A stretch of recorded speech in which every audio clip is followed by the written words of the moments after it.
Assalamu alaikum. Hopefully you all will be fine. Today we are going to discuss IAS 39 financial instruments जो कि replace हो गया है। IFRS 9 ने replace किया था, लेकिन उसमें कुछ गाइडेंस स्पेसिफिकली जो कि हेज अकाउंटिंग की गाइडेंस है वो स्टिल एप्लीकेबल है। तो आज हम हेज अकाउंटिंग को डिस्कस करने जा रहे हैं, ठीक है, कि हेजिंग किस तरह से काम करती है, कितने टाइप्स की हेज होती है, ठीक है, और किस तरह से फाइनेंशियल इंस्ट्रूमेंट में हम इसको इनकॉर्पोरेट कर रहे होते हैं, कंपनी की फाइनेंशियल स्टेटमेंट्स में क्या इसकी अकाउंटिंग चल रही होती है, ठीक है। Hedge accounting may be applied if and only if all the following criteria और मेट। सबसे पहले देखें हेजिंग के लिए हेज का लफ्ज़ी मतलब क्या है। हेज का लफ्ज़ी मतलब है टू सेफ गार्ड, मतलब बचाना। अब बचाना किस चीज़ से, कि ज़ाहिर बात है, देखिए इंस्ट्रूमेंट मैंने IFRS 9 में पढ़ाते हुए आपको बताया था कि जस्ट पीस ऑफ पेपर्स होते हैं, ठीक है, इंस्ट्रूमेंट होते हैं, लेकिन इनसे रिलेटेड जो रिस्क होते हैं वो बहुत ज़्यादा होते हैं, ठीक है। तो उन रिस्क को आपने कैसे मिनिमाइज करना है, कम करना है, ये आप हेज अकाउंटिंग में लेकर देख रहे होते हैं। इसकी कंडीशंस क्या हैं कि कब आपने हेज अकाउंटिंग का क्राइटेरिया फुलफिल होगा। Eight the Inception of the hedge there is a formal designation and documentation of the hedging relationship, कि जब भी ये इंसेप्शन होगी हेज की अकाउंटिंग आप करने जाएंगे तो सबसे पहले आप इसकी फॉर्मल डॉक्यूमेंटेशन और डेजिग्नेशन को कंप्लीट करेंगे कि ये हेज अकाउंटिंग की जो फंडामेंटल क्राइटेरिया है उसको फुलफिल कर रहे हो। दूसरा, the hedge is expected to be highly effective.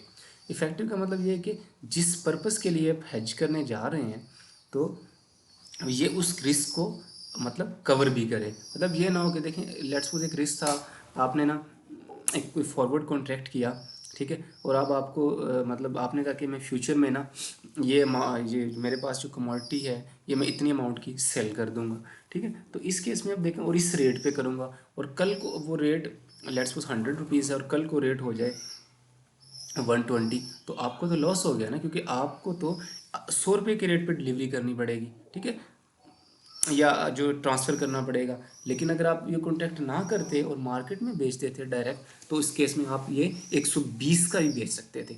तो लिहाजा हेजिंग हमें इन तरह की चीज़ों को कवर करने में ही हेल्प आउट करती है। अगर आप हेजिंग कर लें और देखें आपका जो रिस्क है ना 20 का, और तो कम से कम ये 18 या 19 रुपये, मतलब 80% या 125% तक अगर आप कॉन्टैक्ट करते हैं और आपको वो कवर करके दे देता है तो इसका मतलब हेज इफेक्टिव है। देखें लेट्स सपोज क्या हुआ कि आपने 100 का ही कॉन्टैक्ट किया और बाद में वो ना 120 का हो गया, तो अब आपको अपेरेंटली नुकसान हो गया, लेकिन आपने एक हेजिंग कॉन्ट्रैक्ट किया हुआ था, ठीक है, कि अगर 120 हो गया तो मैं जो है ना एक दूसरे बंदे से किया हुआ था, उसने कहा कि मैं आपको इतने पैसे दूंगा, ठीक है। आप एक सेपरेट कॉन्ट्रैक्ट में एंटर हुए थे फॉरवर्ड कॉन्ट्रैक्ट के अलावा भी, जो कि हेज का कॉन्ट्रैक्ट था।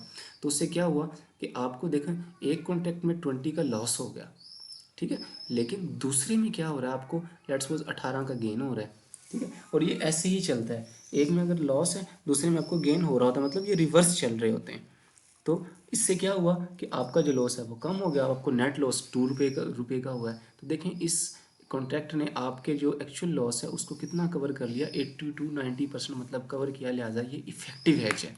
मतलब ये नहीं है कि बस एवं ही आपने कॉन्ट्रैक्ट किया और बाद में उस पर भी लॉस हो गया या उतनी अमाउंट से वो कवर नहीं कर सका, ठीक है। तो इस तरह नहीं है, बल्कि हेज की अकाउंटिंग के लिए क्या होना चाहिए, फॉर्मल डेजिग्नेशन होनी चाहिए, डॉक्यूमेंटेशन हो और इफेक्टिव हो, ठीक है। उसके बाद है फॉर कैश फ्लो हेज। अब देखें हेजिंग की टाइप होती हैं 3, बेसिकली मेन जो टाइप है। तीसरी एक इफ्रिक है उस पर, खैर उसको भी हम थर्ड टाइप ही कंसीडर कर रहे होते हैं। सबसे पहला है कैश फ्लो हेज, ठीक है, दूसरा है फेयर वैल्यू हेज, और तीसरी है कि hedge of an investment of an net investment in foreign operation, ठीक है। इस पर एक इफ्रिक भी है, IFRIC 16, hedges of a net investment in foreign operations. तो ये 3 टाइप्स हैं। For cash flow hedge, forecast transaction that is subject of the hedge must be highly probable and must present an exposure to variation in cash flow। Cash flow hedge basically यही है कि आपने कोई instrument bye किया है, ठीक है, या सेल किया है, जो भी है, तो उससे रिलेटेड क्या है कि फ्यूचर में जो कैश फ्लो आएंगे उनकी एक वेरिएबिलिटी का रिस्क है कि कितने आएंगे, क्या होगा, ठीक है। तो इसको हेज करने के लिए जो आप जिस या फ्यूचर में आप कोई ट्रांजैक्शन करने जा रहे हैं तो मुझे इतना कैश फ्लो आउट करना पड़ेगा, तो इस तरह की चीज़ों को हेज करने के लिए जो हम टाइप यूज़ करते हैं वो है कैश फ्लो हेज, ठीक है। उसके बाद है the effectiveness the hedge can be reliably measured. The fair value or cash flow of the hedge item that are attributable to the hedge risk and the fair value of the hedging instrument can be reliably measured होनी चाहिए.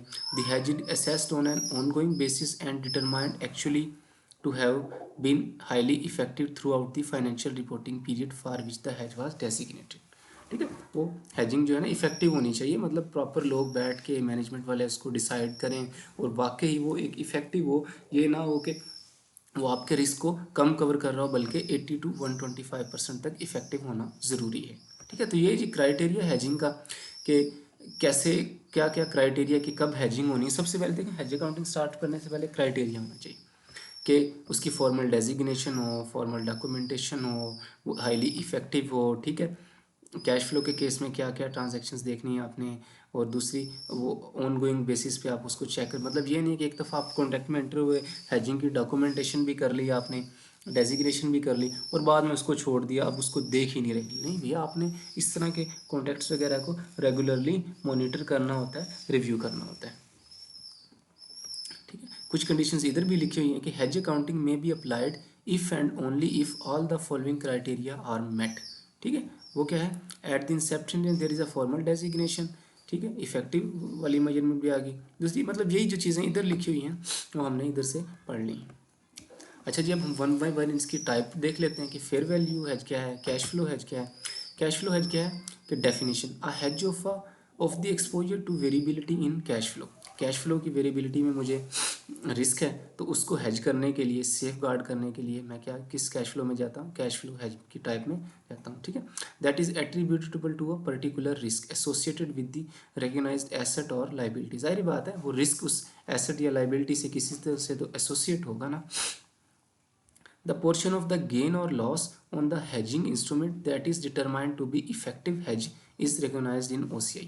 अब इसमें यह होता है कि अगर आपको कल को कोई गेन या लॉस हो जाता है उस हेजिंग से रिलेटेड, तो कितना आपने OCI में चार्ज करना है और कितना आपने प्रॉफिट एंड लॉस अकाउंट में चार्ज करना है। तो ये डिपेंड करता है, स्टैंडर्ड कहते हैं कि जो इफेक्टिव पोर्शन है ना, जब आपने एट द इनिशियल टाइम जब हेजिंग की अकाउंटिंग में एंटर हुए थे, तो उससे रिलेटेड जो इफेक्टिव पोर्शन है वो आपने किस में रिकॉर्ड करना है, OCI में, और बाकी इनइफेक्टिव पोर्शन आपने उस गेन लॉस का किधर करना है, इन प्रॉफिट और लॉस अकाउंट में।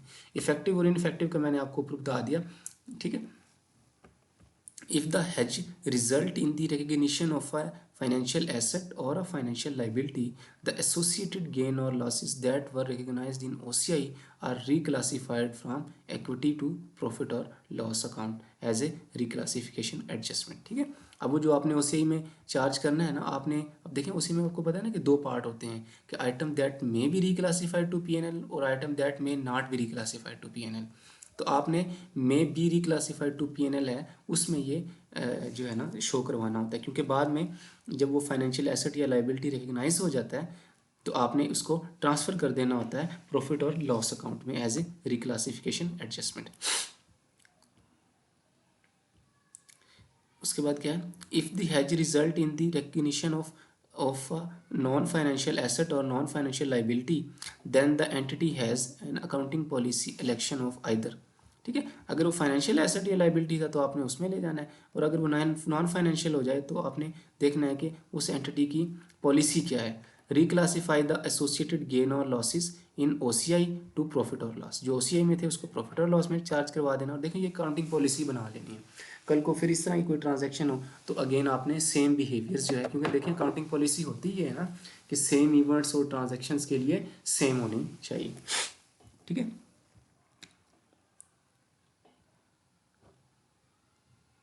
रिमूविंग द एसोसिएटेड गेन और सॉरी ये मैं थोड़ा इधर स्किप कर गया, देख लेता हूँ, टू प्रॉफिट और loss as a reclassification adjustment in the same period और the period during which the asset acquired asset और liability assumed effect of profit और लॉस। ठीक है, ये अब कह रहा है कि जब आपने हैजिंग इंस्ट्रूमेंट की रीमेजरमेंट कर रहे हैं, OCI में ट्रांसफ़र कर रहे हैं उसको, ठीक है, तो आपने वो जो लाइबिलिटी रिकॉर्ड हो की है, रिकग्नाइज की है, उससे रिलेटेड कब करना है, वो कहना है कि उस लाइबिलिटी या एसेट से रिलेटेड जब चीज़ें PNL में जाने चली जाएँ तो आपने उसी टाइम उसकी रिक्लासिफिकेशन भी डालनी है। वो कब? देखें, एक लायबिलिटी है ना, उससे रिलेटेड इंटरेस्ट वगैरह पीएनएल में जा रहा है। अगर एसेट है तो उससे रिलेटेड इंटरेस्ट इनकम पीएनएल में जा रही है। तो उसी बेसिस पे उन्हीं सेम पीरियड में आपने उससे रिलेटेड जो हैजिंग की हुई है उनकी अकाउंटिंग को भी आपने चला देना है, वो भी आपने रिकॉर्ड कर देनी है उसी पीरियड में।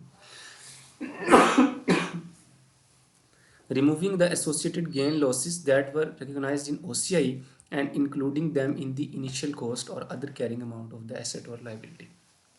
ठीक है, आपने OCI में कर देना है और उससे रिलेटेड जो एसेट साइड पे, लाइबिलिटी साइड पे मूवमेंट आए वो आपने, क्योंकि देखें ना एंट्री भी तो पूरी करनी है ना, डेबिट क्रेडिट भी, तो वो आपने एसेट या लाइबिलिटी की कैरिंग अमाउंट को हिट कर देना है।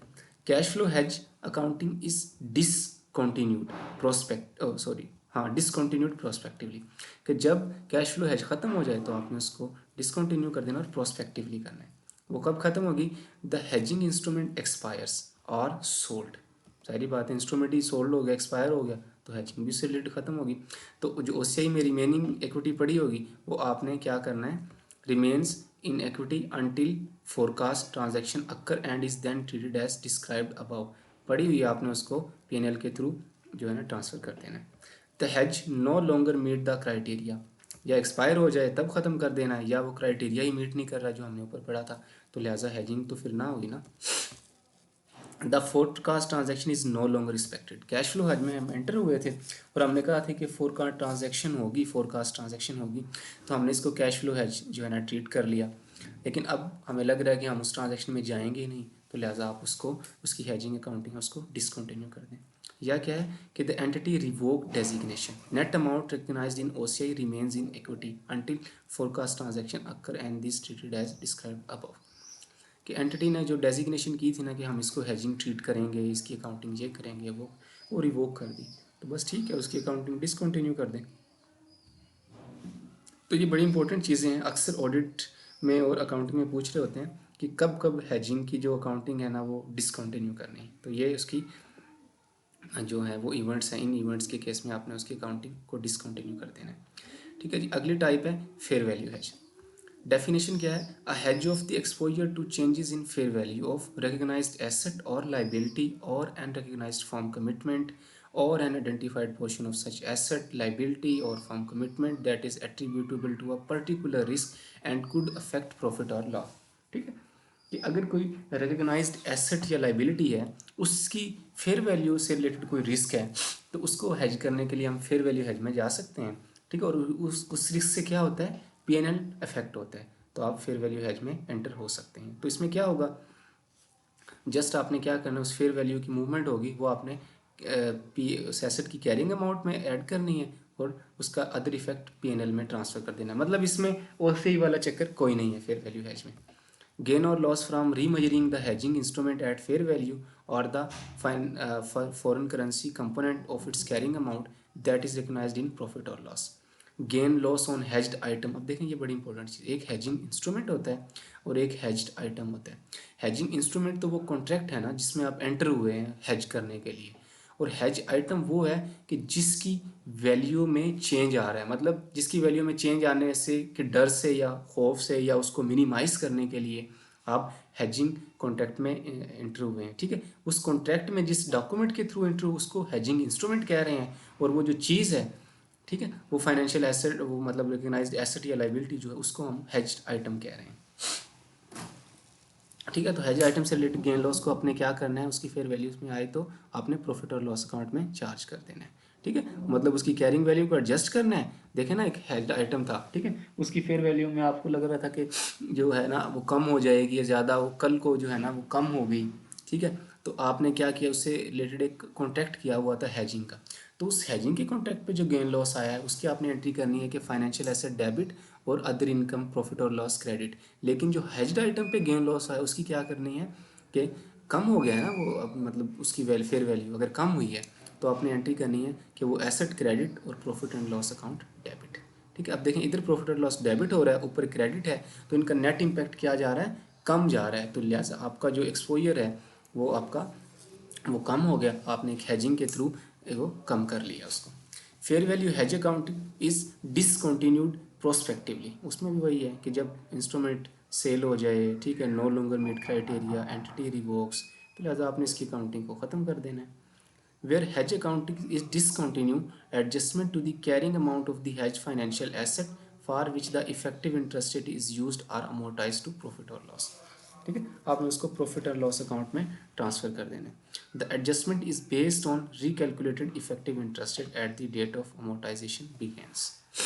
तो ये जीत गया फेयर वैल्यू हैज। ठीक है, जस्ट सिंपल कि जब भी हमें किसी एसेट या लाइबिलिटी की फेयर वैल्यू में मूवमेंट का खौफ हो, डर हो, या उसको हैज करना चाहें मिनिमाइज, तो you can enter in fair value has. ठीक है, और इसमें सिंपल है कि आपने हैज इंस्ट्रूमेंट और हैजिंग कॉन्ट्रैक्ट जो है और जो हैज्ड आइटम है उसको फेयर वैल्यू पर रीमेजर करना है, और आपने उनके गेन लॉस को उनकी मतलब कैरिंग अमाउंट को एडजस्ट करना ही है, और साथ में प्रॉफिट एंड लॉस अकाउंट को हिट करना है। ठीक है, और जब इंस्ट्रूमेंट ख़त्म कब करना है, अकाउंटिंग ख़त्म कब करनी है, जब ये 3 कंडीशंस आ जाएं कि या तो वो हेजिंग इंस्ट्रूमेंट एक्सपायर हो जाए, या वो क्राइटेरिया मीट ना करे, ठीक है, या एंटिटी उसकी डेजिग्नेशन को रिवोक कर दे। उसके बाद है नोवेशन ऑफ डेरिवेटिव्स। नोवेशन कहते हैं कि कोई नई चीज़ एंटर होना, मतलब न्यू। ठीक है, कि हेज अकाउंटिंग कंटिन्यूस रहती है कि अगर एक कॉन्ट्रैक्ट जिसमें आपने हेजिंग की थी ना, उसमें कोई ना नए फीचर्स भी ऐड हो गए हैं, तो क्या हम हेज अकाउंटिंग को ख़त्म कर दें? ठीक है, तो स्टैंड कहता है कि नहीं, hedge accounting continues for novated derivatives so long as, कब तक कंटिन्यू रहेगी? The novation is a consequence of law और रेगुलेशन। कोई लॉ और रेगुलेशन में चेंज आई तो लिहाजा हमें ना अपने हेज्ड आइटम वगैरह की जो पॉलिसी है उनको चेंज करना पड़ा। ठीक है, अपने कॉन्ट्रैक्ट को रिवाइज करना पड़ा, तो क्या हेज की अकाउंटिंग को ख़त्म कर दें? नहीं, वो कह रहे हैं कि आप इसको कंटिन्यू रखें। The parties to the hedging agreement agree that one party और clearing counterparties replace their original counterparty to become the new party of each item party. कई दफ़ा ऐसे होता है कि पार्टीज रिप्लेस हो रही होती हैं, तो क्या पार्टीज़ की रिप्लेस होने से हेज अकाउंटिंग डिसकंटिन्यू हो जाती? नहीं, पार्टीज़ ने अगर अपने राइट प्रॉपरली दूसरी पार्टी को रिप्लेस कर दिए, ट्रांसफ़र कर दिए, तो स्टिल हैजिंग की अकाउंटिंग चलती रहेगी। ठीक है, any changes to the hedging instrument are limited only to those that are necessary to effect such replacement of the counterparty, including changes in collateral requirement, right to offset receivable and payable balance charges levied। ठीक है, मतलब इस तरह की अगर collateral में change आता है या उसमें आता है, लेकिन उससे उस पार्टीज़ के राइट इफेक्ट नहीं हो रहे, बल्कि उन जस्ट उन चीज़ों में चेंज है, तो स्टिल हैजिंग की अकाउंटिंग को आप कंटिन्यू कर सकते हैं, आप उसको मतलब वो ख़त्म ना करें। ठीक है जी, आगे है तीसरी टाइप हैज की है कि hedge of a net investment in a foreign operation. कि hedges of a net investment in a foreign operation, कि आपने फॉरेन ऑपरेशन में इन्वेस्टमेंट की हुई है, तो आपको मतलब रिस्क है कि उसकी वैल्यू कम हो जाए। ठीक है, एक्सचेंज रेट के भी डिफरेंसेस होते हैं, या वो और उसमें मतलब कोई इकोनॉमिक कंडीशंस से उसमें कोई जो है ना आपको नेगेटिव इम्पैक्ट की वाइब्स आ रही हो, तो you can enter in a hedge of a net investment in foreign operation. ठीक है, तो इस केस में क्या होगा, hedge of a net investment in foreign operation is just like cash flow hedge। क्योंकि देखिए ना, फॉरेन इन्वेस्टमेंट में आपने इन्वेस्ट की हुई है, तो आपको ये रिस्क है ना कि मुझे कल से उधर से जो कैश फ्लो आ रहे हैं ना, वो सही शायद ना आ सके, तो लिहाजा आप उसको सिमिलरली अकाउंट फॉर करें जैसे कि कैश फ्लो hedge है। The portion of the gain or losses on hedging instrument that is determined to be effective is recognized in equity। ठीक है, इस केस में जिस तरह हम ऊपर पढ़ के आए थे ना कि जो इफेक्टिव पोर्शन होगा वो आपने उसी में चार्ज करना है, इसमें भी ऐसे ही है बिल्कुल। And the ineffective portion is recognised in profit और लॉस अकाउंट। ठीक है, द गेन और loss on the hedging instrument relating to the effective portion of the hedge that has been recognized in OCI is reclassified from equity to profit or loss account on as a reclassification adjustment on the disposal of foreign operation। ठीक है, आप over the year इसको remeasure करते जाएं, जिस तरह cash flow hedge में accounting करते हैं करते रहें।